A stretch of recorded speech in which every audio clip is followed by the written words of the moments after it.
জোড়া সূরা কাহাফের প্রথম 10 আয়াত পড়লে দাজ্জাল আপনার কোনো ক্ষতি করতে পারবে না।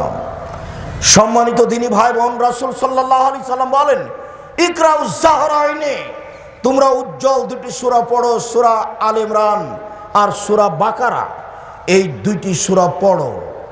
কান্নাহুমা ইয়াতিয়ানা ইয়াউমাল কিয়ামা ফাইন্নাহুমা ইয়াতিয়ানা ইয়াউমাল কিয়ামা কান্নাহুমা গামামাতানে। সূরা বাকারা এবং সূরা আল ইমরান বিচারের মাঠে আপনার সামনে উপস্থিত হবে যেন তারা দুইটি মেঘখণ্ড, যেন তারা দুইটি সামিয়ানা, যেন তারা দুইটি পাখির ডানা মেলানো ঝাঁক, দুইটি সামিয়ানা হয়ে, দুইটি পাখির ঝাঁক হয়ে, দুইটি মেঘখণ্ড হয়ে আসবে। তাহাজ্জানা সাবেহিমা, যারা তাকে পড়বে তাদের পক্ষ হয়ে আল্লাহর সাথে তুমুল ঝগড়া লাগিয়ে দিবে। সূরা বাকারা, সূরা আল ইমরান তুমুল তর্ক করবে আপনার পক্ষে হয়ে। সূরা বাকারা, সূরা আল ইমরান।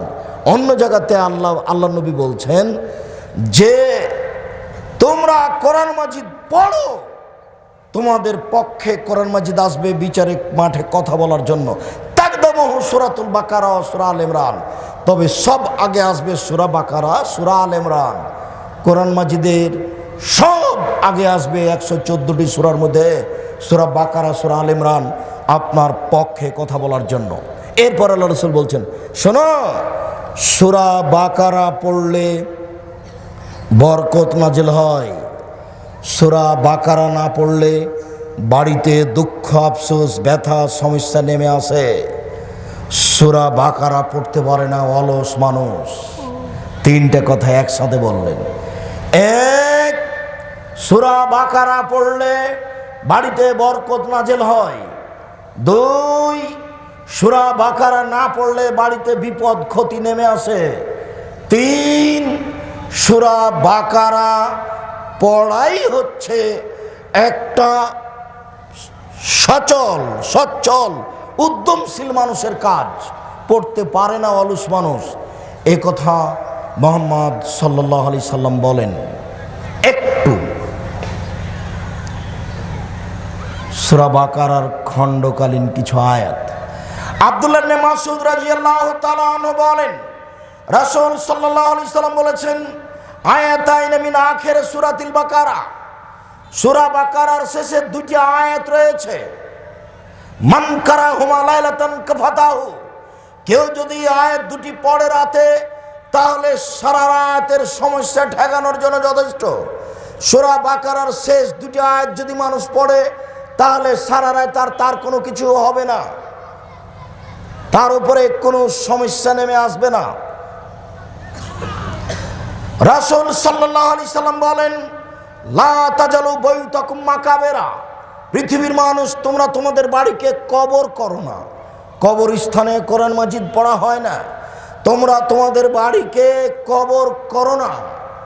ইন্নাশ শাইতানা ইয়ানফিরু মিনাল বাইত ইকরাউ ফিহি আও তুকরাউ ফিহি সূরাতুল বাকারা আয়াতান মিন আখির সূরাতুল বাকারা। যেই বাড়িতে সূরা বাকারার শেষ দুই আয়াত পড়া হয় সেই বাড়িতে শয়তান থাকে না। যেই বাড়িতে সূরা বাকারার শেষ দুই আয়াত পড়া হয় সেই বাড়িতে জিন থাকে না। অভ্যাসী হবেন আজ থেকেই। এশার সালাতের পরে যখন বিছানায় ঘুমাতে যাবেন তখন আপনার ঘরে সূরা বাকারার শেষ দুই আয়াত একটু ভালো করে সুন্দর করে 3 বার 4 বার 5 বার যতদূর আপনার অনুকূলে আসে পড়ার চেষ্টা করবেন। ঘরে তো শয়তান থাকবে না, পুরো বাড়িতে শয়তান থাকবে না। এ কথা মুহাম্মদ সাল্লাল্লাহু আলাইহি সাল্লাম বলেন, আমি বলিনি। সম্মানিত দিনী ভাই বোন, আর একটু কথা সূরা বাকারার খণ্ড হিসেবে আবু হুরায়রা রাদিয়াল্লাহু তাআলা আনহু বলেন, একদা আল্লাহর নবী আমাকে বললেন, আবু হুরায়রা, যে তুমি এই যে ফেতরার মালগুলি মসজিদে আছে একটু পাহারা দাও তো, দেখাশোনা করো। তো আমি ফেতরার সম্পদ শস্য পাহারা দিচ্ছি। রাতে চোর এসে তাকে ব্যাগে ঢোকাচ্ছে। আমি বললাম, এই তোমাকে ধরে রাসূলের কাছে নিয়ে যাব, চলো, তুমি এগুলো নিচ্ছ কেন? তখনও বলছে, আমি গরিব মানুষ, আমাকে ছেড়ে দেন, আমাকে ছেড়ে দেন। তখন ইনি দয়া করে, এমনি তো আবু হুরায়রা জানছেন নরম মানুষ, ছেড়ে দিয়েছে। সকাল আল্লাহ রাসূল বলছেন, আবু হুরায়রা, জি, চোরের সাথে কি আচরণ করলে? আল্লাহ রসুল চোরে বলছে আমি গরিব মানুষ আর ছেলে মেয়ে আছে, এই জন্য ছেড়ে দিয়েছি। আরে ও মিথ্যা কথা বলেছে, আবার আসবে কেন? তো পরের দিন ঠিকই দেখছি এসেছে, ব্যাগে ওগুলো উঠাচ্ছে। আমি ধরে নিলাম, বললাম চলো তোমাকে রাসূলের কাছে নিয়ে যাব। তখন বলছে না আমি আর আসবো না, ছেড়ে দেন, আমি আর আসবো না। তো ছেড়ে দিয়েছি। সকালে আবু হুরায়রা, জি চোরের সাথে কি হলো? আল্লাহ রসুলও বলছে আর আসবো না। তো আদা করলো, তো সেই জন্য ছেড়ে দিয়েছি। তখন আল্লাহ রসুল মিথ্যা কথা বলেছে, আবার আসবে। আমি বুঝে নিলাম আবার আসবে। পরের দিন আবার এসেছে, ব্যাগে উঠাচ্ছে। আমি ধরে নিলাম, আল্লাহ রসুলের কাছে নিয়ে যাবো, আর ছাড়বো না। তখনও বলছে শোনেন, আমি একটা কথা বলে দিই, এইটা আপনি পড়বেন, তাহলে নিশ্চয়ই আল্লাহর পক্ষ থেকে রক্ষক থাকবে, সারা রাত তোমার কাছে শয়তান আসবে না। সেটা হলো আয়াতুল কুরসি। এই যে আওয়াইতালা ফিরাসেকা, যখন তুমি তোমার বিছানে ঘুমাতে যাবা, ফাকরা আয়াতুল কুরসি, তুমি আয়াতুল কুরসি পড়ো। লা ইয়াজালু হাফিজুন মিনাল্লাহ, সারা রাত আল্লাহর পক্ষ থেকে তোমার উপর একজন রক্ষক থাকবে। লা ইয়াকরুবুকা শয়তান তোমার পাশে আসতে পারবে না। আয়াতুল কুরসি পড়ে ঘুমানোর অভ্যাসই হবেন। ইখলাস, ফালাক, নাস, আয়াতুল কুরসি। সম্মানিত দিনী ভাই বোন, কাছে আসে। জাবের রাদিয়াল্লাহু তাআলা আনহু বলেন, লা ইয়ানামু রাসূলুল্লাহ সাল্লাল্লাহু আলাইহি সাল্লাম ইল্লা ইয়াকরা আলিফ লাম তানজিল ও সূরাত মুলক। রাসূল সাল্লাল্লাহু আলাইহি সাল্লাম রাতে ঘুমাতেন না সূরা মুলক এবং সূরা সাজদা না পড়ে। রাসূল সাল্লাল্লাহু আলাইহি সাল্লাম রাতে ঘুমাতেন না সূরা মুলক আর সূরা সাজদা না পড়ে। রাসূল সাল্লাল্লাহু আলাইহি সাল্লাম বলেন, ইন্না সূরাতান ফিল কোরআনে লাহা সালাসুনা আয়া, নিশ্চয় কোরআন মাজিদে একটি সূরা রয়েছে যাতে 30টা আয়াত রয়েছে। নিশ্চয় কোরআন মাজিদে একটি সূরা রয়েছে যাতে 30টি আয়াত রয়েছে। সাফাত লি রাজুলিন হাত্তা গফিরা লাহু, ও এমন সুপারিশ করবে আল্লাহর কাছে, এমন কঠিনভাবে সুপারিশ করবে, যতক্ষণ পর্যন্ত আপনার ক্ষমা না হবে ততক্ষণ পর্যন্ত বিচারের মাঠ থেকে সরে যাবে না। তা হচ্ছে সূরাতুল মুলক, তা সূরা মুলক। সূরা মুলক এক, বিচারের মাঠে আপনার জন্য সুপারিশ করবে। 2, সূরা মুলক পড়লে কবরে শাস্তি হবে না। কয়েকটা জিনিস দেখেন তো, কবরে শাস্তি হবে না। 1, সূরা মুলক পড়লে কবরে শাস্তি হবে না। 2, পেট ব্যথায় মারা গেলে কবরে শাস্তি হবে না। 3, জুমার দিন মারা গেলে কবরে শাস্তি হবে না। 4, শহীদ হয়ে গেলে কবরে শাস্তি হবে না। মনে থাকবে না মনে হয়? যেটা সহজ সেটা কোনটা বলেন তো? সূরা মুলক। সূরা মুলক রাতে পড়তে অভ্যাসী হন, কবরের শাস্তি হবে না। জুমার দিন মারা গেলে এটা তো আপনার হাতে নেই।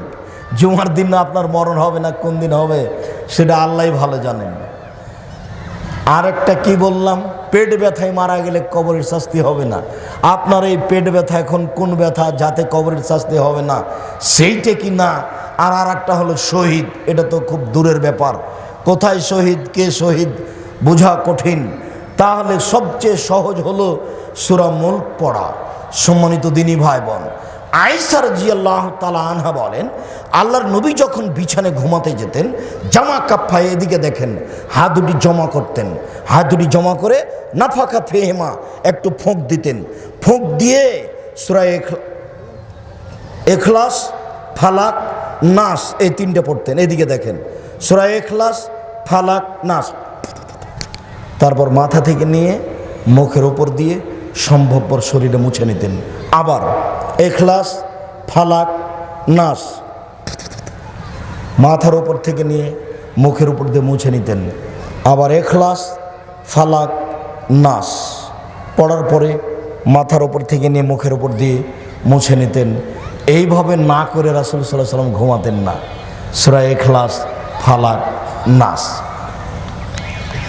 উকবা বিন আমির রাদিয়াল্লাহু তাআলা আনহু বলেন, একদা আমরা বের হলাম রাসূলকে খোঁজার জন্য। খুব অন্ধকার রাত, আকাশে মেঘ ডাকছে, কিছু দেখা যায় না। হঠাৎ আল্লাহ রসুলকে পেয়ে গেলাম। আল্লাহ রসুল বলছেন ইকরা, পড়ো। আমি বললাম মা আকরা, কি পড়বো? বলছে পড়ো। আমি বললাম কি পড়বো? বলে ইকরা, পড়ো, কি পড়বো? তখন আল্লাহ রসুল বলছেন ইখলাস, ফালাক, নাস 3টে সূরা পড়ো। ইয়াকফিকা মিন কুল্লি শাইইন, সারা পৃথিবীর সব সমস্যার জন্য যথেষ্ট হবে। রাস্তায় হাঁটছেন, ভয় পাচ্ছেন, ইখলাস ফালাক নাস। যে কোনো সমস্যা শত্রুর, ইখলাস ফালাক নাস। যে কোনো ব্যাপারে অসুখ বিসুখ, ইখলাস ফালাক নাস। যে কোনো সমস্যার জন্য আপনি ইখলাস ফালাক নাস পড়েন, যথেষ্ট। উকবা ইবনে আমের রাদিয়াল্লাহু তাআলা আনহু বলেন, আমি একদিন রাসূলের সাথে হাঁটছি, রাস্তায় হাঁটছি, হঠাৎ করে বাতাস উঠলো আর খুব অন্ধকার মেঘ ডাকলো, আর আমরা ভালোভাবে চলতে পারি না। তখন বলছেন, উকবা সূরা ফালাক আর সূরা নাস পড়ো। মা বে মুতাওয়াজ্জিন, পৃথিবীতে এমন কোনো আশ্রয় গ্রহণকারী নেই, এই সূরা দুইটি পড়ে মানুষ আশ্রয় গ্রহণ করে, এর মতো আশ্রয় গ্রহণ করার পৃথিবীর কোনো পথই নেই। পুরো কোরআন মাজিদ পড়ে যদি আপনি বিপদ থেকে বাঁচতে চান, তো অত সুবিধা ভোগ করতে পারবেন না। সূরা ফালাক আর সূরা নাস পড়ে যদি বিপদ থেকে বাঁচতে চান, যত সুবিধা পাবেন। যে কোনো বিপদের ঔষধ হলো সূরা ফালাক আর সূরা নাস। যে কোনো রোগের জন্য পড়বেন সূরা ফালাক আর নাস, পড়ে গায়ের উপর দিয়ে হাত বোলাবেন। সম্মানিত দিনী ভাই বোন, আয়েশা রাদিয়াল্লাহু তাআলা আনহা বলছেন, আল্লাহর নবীর শেষ সময়ে গায়ে খুব জ্বর, সামনে একটা পানির পাত্র আছে, এদিকে দেখেন তো, আমার হাতটার দিকে দেখেন, এইভাবে তিনি পাত্রে হাত ডুবিয়ে হাতটা ভিজিয়ে মুখের উপরে বোলাচ্ছেন। আমি তখন ওই হাতটাকে ধরেই ফালাক নাস আমি মুখে পড়ছি, কিন্তু আমার হাতটা বোলাচ্ছি না, তার হাতটা ধরেই এইভাবে তারই শরীরের উপর দিয়ে ঘুরিয়ে নিচ্ছি। কেন? আমার হাতের চেয়ে তার হাতটাকে বেশি আমি মঙ্গল বরকতময় মনে করছি, কিন্তু পড়ছি আমি ফালাক আর নাস। বুঝাতে পারছি না মনে হয়। কোনো অসুখ বিসুখ হয়েছে, কোনো রোগ মানুষের কাছে দেখতে যাচ্ছেন, রোগাক্রান্ত মানুষের কাছে যাচ্ছেন, পাশে একটু ফালাক নাস পড়বেন। যে কোনো সমস্যার জন্য ফালাক নাস পড়বেন, যে কোনো বিপদের জন্য ফালাক নাস পড়বেন, যে কোনো ভয়ের জন্য ফালাক নাস পড়বেন। এটা আপনার হবে বাঁচার মাধ্যম। বা ফালাক, ইখলাস ফালাক নাস। আর প্রত্যেক সলাতের পরে ইখলাস ফালাক নাস। মাগরিবের পরে 3 বার ইখলাস ফালাক নাস 3 বার করে, ফজরের পরে ইখলাস ফালাক নাস 3 বার করে, অন্তত এইটুকু অভ্যাসী হন, তাহলে কোরআন মাজিদ পড়েন, এটা প্রমাণ হবে। সম্মানিত দিনী ভাই বোন, আমি আপনাদেরকে এখানে এসে আমার পক্ষ থেকে জোরালো 3টি ওসিয়ত বা উপদেশ। এক, জীবনে কোনোদিন একটা কাজের সাথে আপোষ করবেন না, সেটা হলো নামাজ, সলাত, যে কোনো মূল্যে, যে কোনো মূল্যে। 2, হালাল রুজি, চকলেট বিক্রি করা হলেও। 3, কোরআন তেলাওয়াতে অভ্যাসী, অল্প হলেও, অল্প থেকে একবারে নিচে নামতে নামতে নামতে সূরা ইখলাস হলেও। আর সূরা ইখলাস যখনই পড়বেন তখনই 3 বার। বুঝাতে পারিনি। অবশ্য 5 ওয়াক্ত সালাতের পরে যখন পড়বেন তখন ফালাক নাস 1 বার পড়লেই হবে। এটা একবার, এটা একবার, এটা একবার। আর সকাল সন্ধ্যায় হলো 3 বার করে। আর এমনি যখন পড়বেন তখন সূরা ইখলাস 3 বার পড়বেন। 1 বার কোরআন মাজিদ পড়ার সমান নেকি হবে। রাসূল সাল্লাল্লাহু আলাইহি ওয়াসাল্লাম বলছেন, আমার সাহাবীরা তোমরা কি কোরআনের 3 ভাগের 1 ভাগ পড়তে অক্ষম? তখন সাহাবীগণ বলছেন, এটা কিভাবে সম্ভব? কাইফা ইয়াকরাউ সুলাসাল কোরআনে, কিভাবে কোরআনের 3 ভাগের 1 ভাগ পড়বে? তখন আল্লাহ রাসূল বলছেন, আরে শোনো, সূরাতুল ইখলাস, ইন্না সূরাতুল ইখলাসে তাদাল সুলাসাল কোরআনে, নিশ্চয় সূরা ইখলাস কোরআনের 3 ভাগের 1 ভাগ। কাজে এই সুবিধাটা একটু ভোগ করার চেষ্টা করেন। 24 ঘন্টায় 1 বার কোরআন মাজিদ পড়তে অভ্যাসী হবেন, অল্প হলেও। আর এইটা একটা কম মাদ্রাসাটার নাম আমি ভুলে গেছি, আল মারকাজুল ইসলামী এতিমখানা নসিপুর। কোরআন মুখস্থ করানো হয়, শিক্ষা দেওয়া হয় এলাকাবাসীর কাছে। আমার পক্ষ থেকে একটা জোরালোভাবে আন্তরিক অনুরোধ থাকছে, এই প্রতিষ্ঠানকে মূল্যায়ন করার চেষ্টা করবেন, সম্ভবপর সহযোগিতা করবেন, ছেলে মেয়ে পাঠাবেন। আমার অবগতিতে ভালো শিক্ষা হয় বলেই, আমার অবগতি কোনো পরামর্শ থাকলে সেখানে দিবেন। সকল দিনী ভাই বোনকে এই প্রতিষ্ঠানকে যথাযথভাবে মূল্যায়ন করার অনুরোধ রেখে আজকের আলোচনা কোরআন তেলাওয়াতকে মূল্যায়ন করার অনুরোধ রেখে আলোচনার শেষে চলে আসলাম কয়েকটি জিজ্ঞাসা। আর মাসুম বই পুস্তক নিয়ে এসেছি কিনা? ও মাসিক আল ইতেসাম পত্রিকা আছে, 20 টাকা মূল্য, কেউ খালি যাবেন না, অন্তত একটা কপি হলে নিয়ে যাবেন 20 টাকা মূল্য দিয়ে। আর অন্যান্য বই আছে, আদর্শ নারী, আদর্শ পুরুষ, আর আব্দুল্লাহর বই আছে মিন্নাতুল বারি। বাংলা ভাষায় এর চেয়ে বুখারীর ব্যাখ্যা হিসাবে কোনো পৃথিবীতে কোনো বই নেই। তো সকল দিনী ভাই বোনকে আমি ওই মাসিক আল ইতেসাম প্রতি মাসে পেতে আজকে যোগাযোগ করেন। একটা পত্রিকাতে নাম্বার সার্কুলেশন ম্যানেজার। আচ্ছা আচ্ছা, এখানে মাসিক আল ইতেসাম পত্রিকা পাওয়া যাবে এনামুল দোকানদার। মাসিক আল ইতেসাম পত্রিকা পাওয়া যাবে এনামুল দোকানদারের কাছে, বাগবাড়ি বাজার। হুজুর স্বামী স্ত্রীর মাঝে অনেক দিন ধরে ঝগড়া, তারা তাদের মাঝে কোনো কথা বলে না, এমনকি এক বিছানায় শুয়েও থাকে না, এক্ষেত্রে তাদের করণীয় কি? এক্ষেত্রে স্ত্রীর ভুল হচ্ছে, বুঝলাম যে স্বামী মারে গালি দেয়, যতই খারাপ লাগুক তার সাথে ভালো হয়ে চলতে হবে, নইলে খোলা তালাকে নিজেকে পৃথক করে নিতে হবে। খোলা তালাক করে নিয়ে সংসার ছেড়ে দেন, অন্যথায় যে কোনো মূল্যে তাকে মেনে চলেন, মানতেই হবে। 4টে জিনিস করলে আপনি জান্নাত চলে যাবেন, জান্নাতের সব দরজা খোলা। তার একটা হলো 5 ওয়াক্ত সালাত নামাজ, একটা হলো রমজান মাসে রোজা, একটা হলো স্বামীকে মেনে চলা, আর একটা হচ্ছে জেনায় লিপ্ত না হওয়া। মসজিদের মাইকে মৃত্যু সংবাদ প্রচার করা যাবে না, এটা জাহেলিয়াত। সবাই বই নিয়ে যাবেন, কে বড় লাভবান, কে বড় ক্ষতিগ্রস্ত, আদর্শ নারী, আদর্শ পরিবার। আর আব্দুল্লাহর বইটা দেখবেন মিন্নাতুল বারি, বুখারীর ব্যাখ্যা পৃথিবীতে ব্যতিক্রম ব্যাখ্যা। আর আমরা হাদিস মানতে বাধ্য, আব্দুল্লাহর লেখা। কণ্ঠ দিয়ে ওয়াজ করা যাবে কি? জি না, কণ্ঠস্বরে বক্তব্য চলবে না। বাম হাতে কোরআনের পৃষ্ঠা উল্টানো যাবে কি? জি না, কোরআনের পৃষ্ঠা বাম হাত দিয়ে উল্টানো যাবে না। বাম হাত বইটার উপরে কোরআনের উপরে রেখে থাকাও যাবে না। ও তো এটা পেশাব পায়খানার জন্য, পায়খানার জন্য, এটা বাম হাত পেশাব পায়খানার জন্য, ওটা কোরআনে ব্যবহার করা হবে না। আমরা জানি একটি মেয়ের জন্য একটি জান্নাত। যদি সেই মেয়েকে যৌতুক দিয়ে বিয়ে দেওয়া হয় তাহলে কি তার বাবা জান্নাত পাবে? ও তো যৌতুক দিয়েছে ঠেলাই পড়ে, ওটা তো মাজলুম। এর জন্য তুমি দায়ী, মেয়ের বাপ দায়ী নেই। ওটা তোমাকে বলা আছে যে আগামীকাল সন্ধ্যা হতে হতে তুমি যৌতুক ফেরত দেবা। একজন মানুষ যদি আমাকে আঘাত করে তার প্রতিশোধ নেওয়া জায়েজ কি? তাকে ছেড়ে দেন, মাফ করে দেন, এটাই সবচেয়ে উত্তম। আঘাত করতে পারেন তখন গন্ডগোল বাঁধবে। মহারণা পরিশোধ না করে স্ত্রীর সাথে বাসর রাতে যৌন মিলন করা যাবে কি? জি যাবে। মোহর পরে দিয়ে দিবেন, দিতে হবে, দিতে বাধ্য। মেয়ের বাবা জামাইকে নিজের ইচ্ছায় যৌতুক ছাড়া কোনো কিছু দেয়, এটা নেওয়া যাবে কি?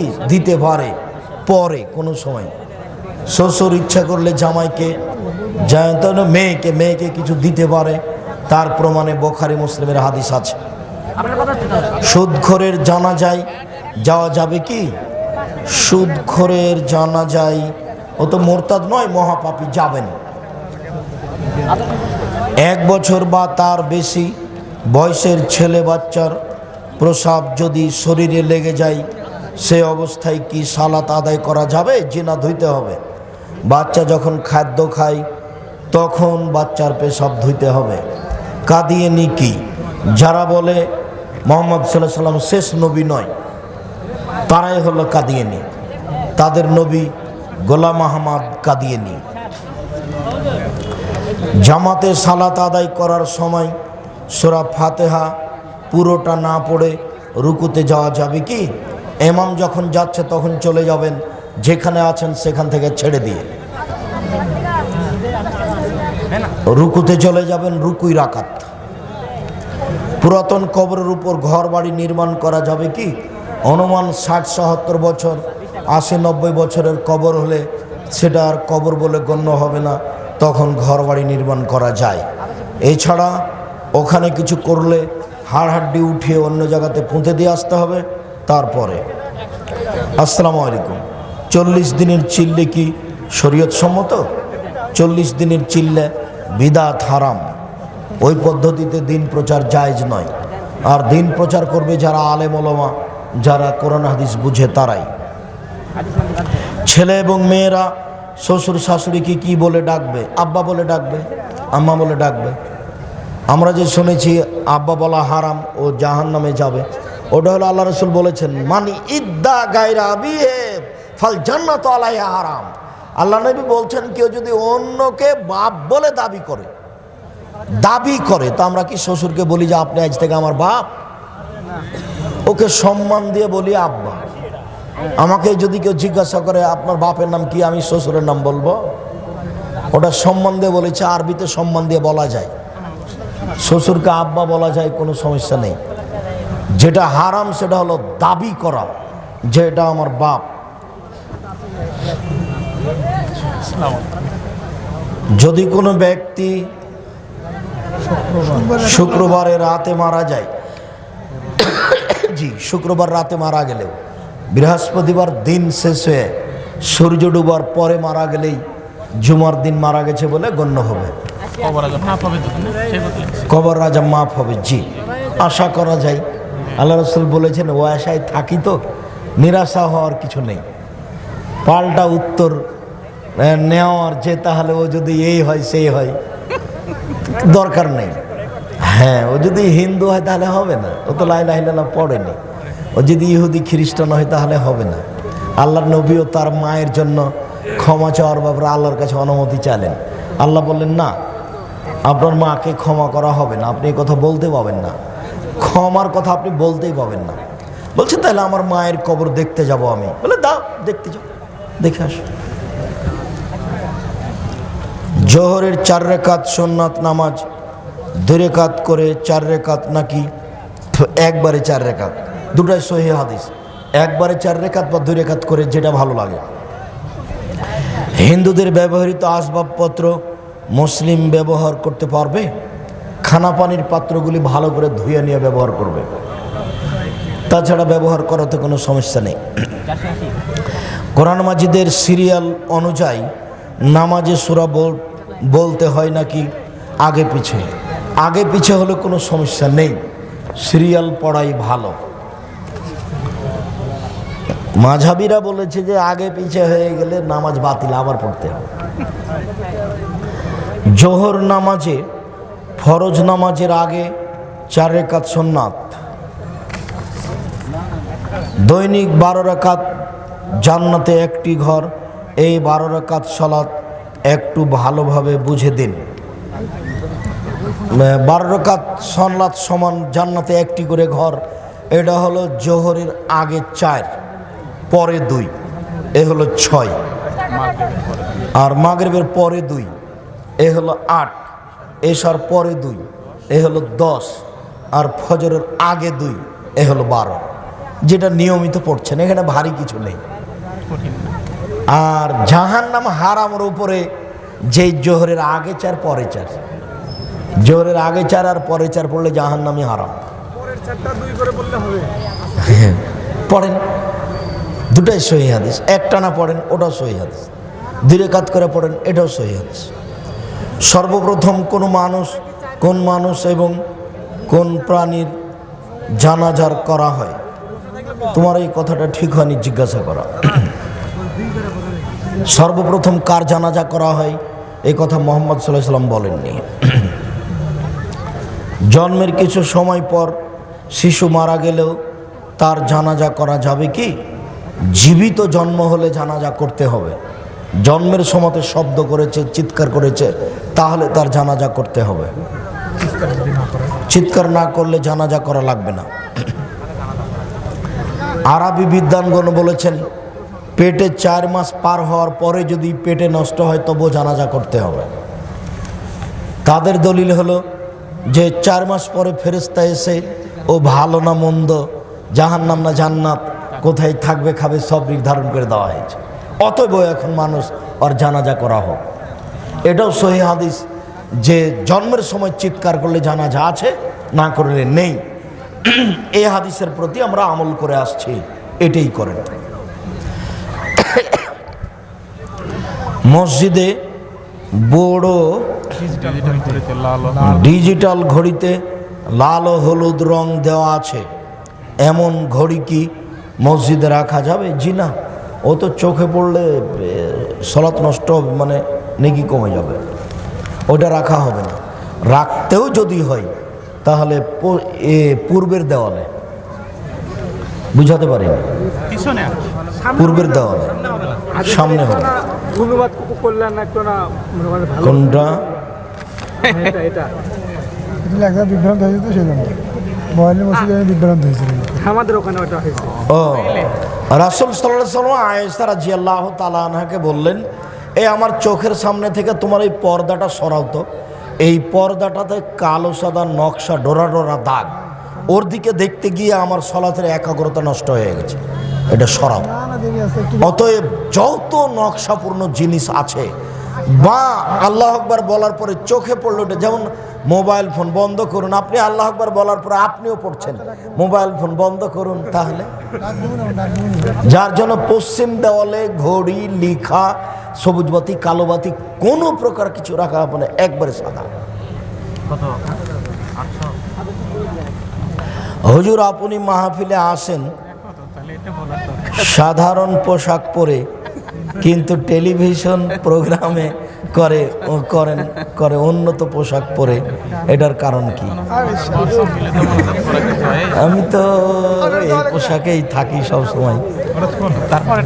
ওটা ওই পায়জামা পরেছিলাম, যে ওই জাকির নায়েক খুব পিড়াপিড়ি করছিল, সেই জন্য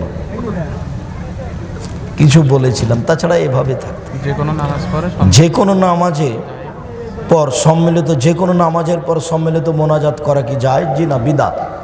মোনাজাত ব্যক্তিগত ব্যাপার, যখন ইচ্ছে তখন করবেন। এসএসসি পরীক্ষার জন্য খাতায় মানুষের ছবি আঁকানো যাবে কি? জি না, ওই বিদ্যা বাতিল। অজু করার সময় ঘাড় মাসা করা বিদআত, হারাম। সালাতের মধ্যে 2 রাকাতের বৈঠকের সময় হাতের নখকে অবিরাম নাড়তে হবে। জি, আত্মাহত এখানে সালাম পর্যন্ত অবিরাম নড়বে, এটাই জরুরি। একবার উঠাতে হবে, এর প্রমাণে জাল জয় ভুয়া হাদিসও নেই দুনিয়াতে। কখন আলোক করা লাগবে? আত্মাহত শুরু করলেই আলোক করা কখন লাগবে এটা নয়, শুরু করলেই শুরু হবে নড়া, আস্তে আস্তে না, স্বাভাবিকভাবে, ধীর গতিতে। মাথার চুলে ঘোড়া মেহেদি লাগানো যাবে কি? লাগানো সমস্যা নেই, লাল করতে হবে পেকে গেলে, ও মেহেদি দিয়ে যদি লাল হয় করবেন। জোহর ও ফজর সালাতের আগে যে সুন্নাত পড়া হয়, এই সুন্নাত সময় পাওয়া না গেলে ফরজ সালাতের পর পড়া যাবে কি? জি যাবে, পড়েন, সহিহ হাদিস। ফরজ সালাত সবের ঘাটতি হবে না।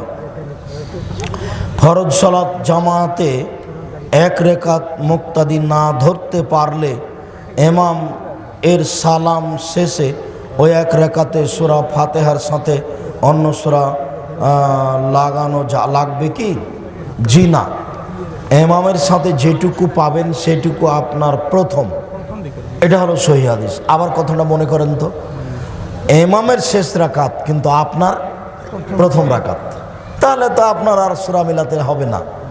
যদিও ইমাম ওই রাকাতে শুধু সূরা ফাতিহা পড়েছে, কিন্তু আল্লাহর নবী বলছেন ইমামের যেটুকু শেষ সেইটুকু তোমার প্রথম, তুমি যেটুকু পাচ্ছ এইটুকু তোমার প্রথম, বাস এটা মনে রাখো।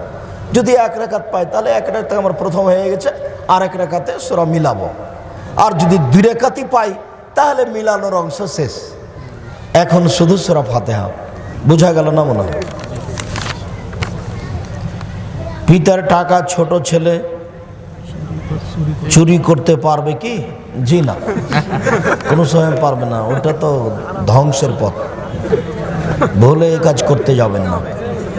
জি, আর ওটা খারাপ অভ্যাস হবে না, উপার্জনে করতে চাইবে না। জুমার দিন 2 আযান দেওয়া যাবে কি? জুমার দিন 2 আযান বিদাত।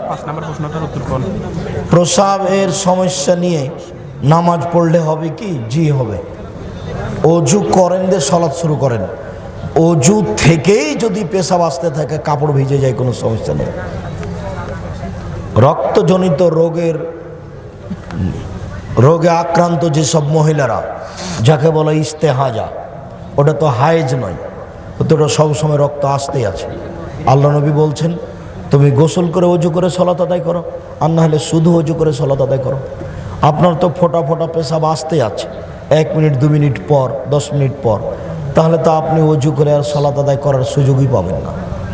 আপনি অজু করে নেন, চলাকালীন পেশাব আসুক, আসে যায় না। সলাত আদায় করতে করতে পেশাব আসুক, আসে যায় না। ওই ওয়াক্তের ফরজ সুন্নাত সব পড়েন, কোনো সমস্যা নেই। কিন্তু ওই সময়ে যদি আর এক ওয়াক্ত পড়েন, তবু সমস্যা নেই। আবার যখন আসরের সলাত আদায় করতে যাবেন, তখন এই অজু দিয়ে হবে না, আবার অজু করতে হবে। হুজুর, মসজিদের নাম কি আহলে হাদিস লেখা যাবে? আহলে হাদিস জামে মসজিদ। না লেখাই ভালো। ব্যক্তি অনুপাতে লিখবে, বংশ অনুপাতে লিখবে। বিদেশে গিয়ে কতদিন কসরের সালাত আদায় করবে? যতদিন কসরে আছে, যতদিন বিদেশে আছে। বলে আমরা যে 3 মাস 4 মাস করে বগুড়ায় গিয়ে থাকি কাজ করতে, ঢাকায় গিয়ে থাকি, থাকো, কসর পড়ো। মৃত ব্যক্তির নামে কুরবানি দেওয়া যাবে কি? জি না, মৃত ব্যক্তির নামে কুরবানি নেই। মৃত ব্যক্তির নামে দান খায়রাত। মৃত ব্যক্তির নামে কুরবানি দিয়ে গোস্ত ভাগ করে দেওয়ার কথাটি রাসূল সাল্লাল্লাহু আলাইহি ওয়াসাল্লাম বলেননি। এটা বিদ্বানদের মতামত। সম্মানিত দিনী ভাই বোন, সকলকে আজকের আলোচনা, বিশেষ করে ফতোয়া বিষয়গুলি মূল্যায়ন করার অনুরোধ রেখে, কোরআন তেলাওয়াত করার অনুরোধ রেখে, 5 ওয়াক্ত সালাত নিয়মিত পড়ার অনুরোধ রেখে আজকের আলোচনা এখানে শেষ করলাম। সুবহানাকা আল্লাহুম্মা ওয়া বিহামদিকা আশহাদু আল্লা ইলাহা ইল্লা আনতা আস্তাগফিরুকা ওয়া আতুবু ইলাইক।